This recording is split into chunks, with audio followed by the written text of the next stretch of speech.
बारामती विधानसभा पोटनिवडणुकीसाठी झालेल्या मतदानानंतर आता सगळ्यांचं लक्ष लागलंय ते उद्याच्या मतमोजणीकडे।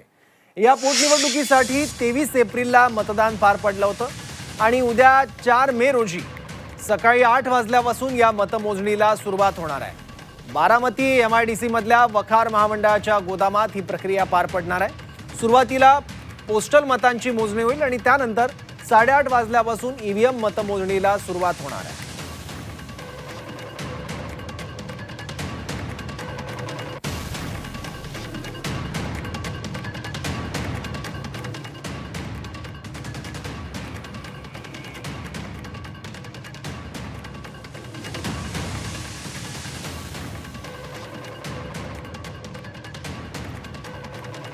वखार महामंडळाच्या गोडाऊनमध्ये मतमोजणी होणार आहे। सकाळी 8 पासून आकडे हाती यायला सुरुवात होईल।